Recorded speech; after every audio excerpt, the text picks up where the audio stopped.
Dear colleagues, dear friends, let me introduce you the paper named Understanding Customers' Preferences by using eye tracking instead of questionnaire, a contribution to the debate on eye-based human-computer interaction for mobile devices. My name is Ziaran and I'm from Faculty of Business Economics at Mendel University in Brno, Czechia. Objective of this paper is to provide a proof that by scanning the gaze we can predict the user's choice. First, we can predict authentic motivation of the behavior, and we can eliminate rationalization when filling the questionnaire. So, in order to illustrate the intention of the research, we have an online behavior of a user that we scan by the eye tracker. We try to understand where and how long the user is looking. He's looking here, he's looking here. We measure the time, the frequency of revisits, the time of fixations, etc.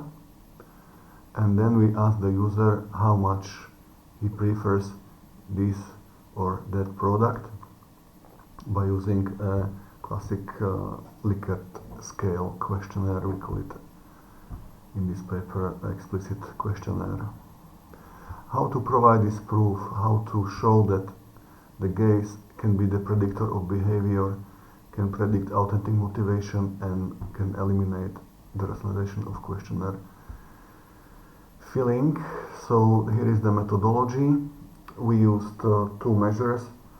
First, we use eye tracking measure, where on the screen the user was seeing two texts, notably I like an analytical job, I like a creative job. Why did we use these two words or these two items? Because everybody is concerned. If it would be a chocolate, somebody might like chocolate, somebody might not like the chocolate. If it would be a handbag, then some people really don't use it, or some people overuse it. So that's why we use something that implies everybody, because we live in the world where people are always, many of them are creative and many of them are analytical. So the idea was to provide something generally implying the respondent. And we compare the online eye behavior of the user with the explicit questionnaire, where each respondent was supposed to show on the scale how much he agrees or how much she or he agrees or disagrees with the statement I like an analytical job, I like a creative job. So for eye tracking measure we use 10 seconds exposure to the questions, and the observation was spontaneous. Then we measured gaze or eye fixation. The most used or most efficient measures were time spent, number of revisits, and fixation count. As we know, these statistical numbers are very similar because they are of the same nature. Nevertheless, it's interesting to measure them just to have more data.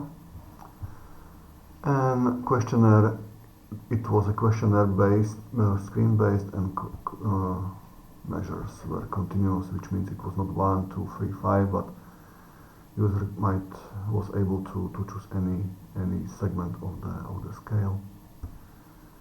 So we proceed with several similar questions like this, and then we compared values of eye tracking measurements, comparison of area of interest A and area of interest B, and we compared it to the selected values on the explicit questionnaire, again in the mutual ratio, their mutual ratio. So mutual ratio of eye tracking measures of this area of interest and this area of interest, and correlation analysis, the explicit selection of the level of agreement with the following statement. What we found?